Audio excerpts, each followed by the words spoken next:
Dans les grottes du monde se trouvent enfouis les 9 premiers sons qui soigneront nos maux. Afrique, Orient, Europe, Nord, Asie, Océanie, Occident, Sud, Amérique.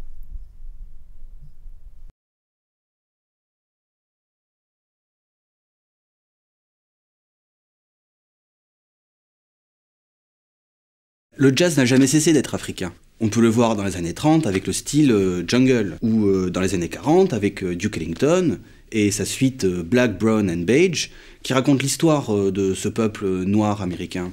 La musique de jazz a un héritage africain, a une mémoire, mais il n'y a pas encore de revendication politique. La date importante, c'est 1954, et la décision de la Cour suprême d'interdire la ségrégation dans les établissements d'enseignement supérieur. À partir de ce moment-là, se met en place un processus politique d'émancipation du peuple noir, de lutte pour les droits civiques, et la musique ne sera plus dans une sphère autonome, mais aura des interactions avec la politique.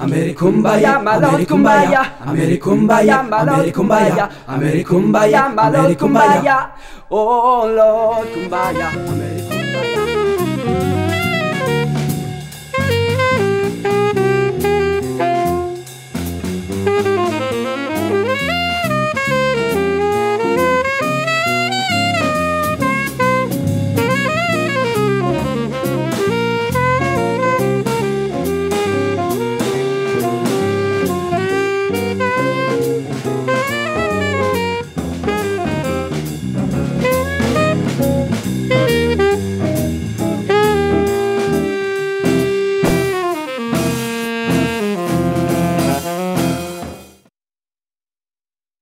John Coltrane, c'est un petit peu l'initiateur du free jazz. À la fin des années 50, à New York, il rencontre des musiciens africains. Apparemment, ceux-ci ont une grande influence sur lui. À la suite de Coltrane, de nombreux musiciens essaieront de sortir des cadres européens du jazz. C'est ce qui caractérise le free jazz, cette volonté d'aller au-delà des structures classiques de la musique. Des musiciens comme Cecil Taylor, comme Archie Shepp, ou comme Ornette Coleman, inventeront de nouvelles formes musicales. Ils introduiront de nouveaux instruments et ils inventeront tout simplement une nouvelle manière de faire de la musique, basée sur la joie, la simplicité et l'énergie.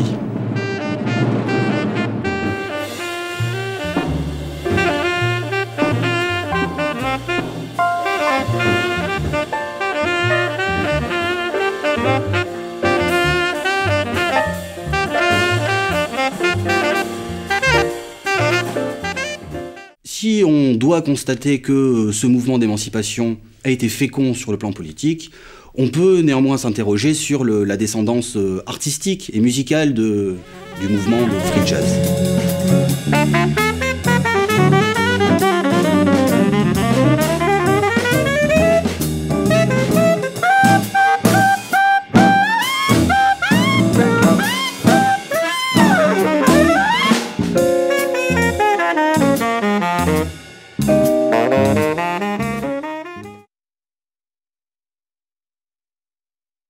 De grandes stars américaines ont fait des tournées en Afrique, James Brown ou Louis Armstrong.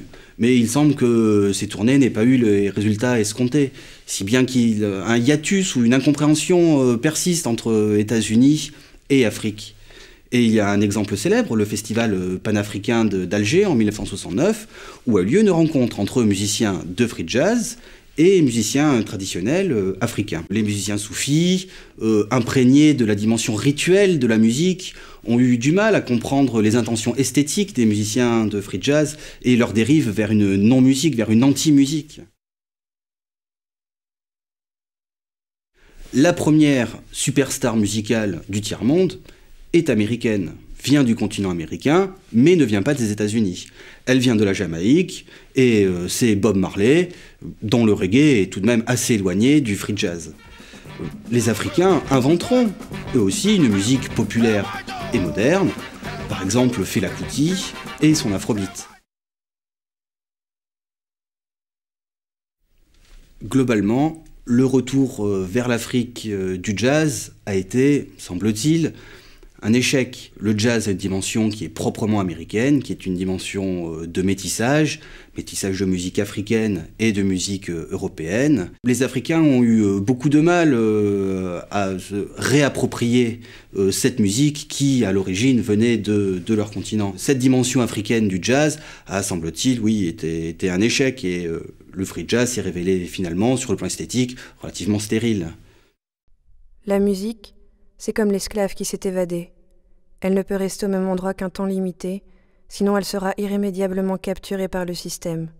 C'est pour ça que le jazz, le rap, doivent constamment changer.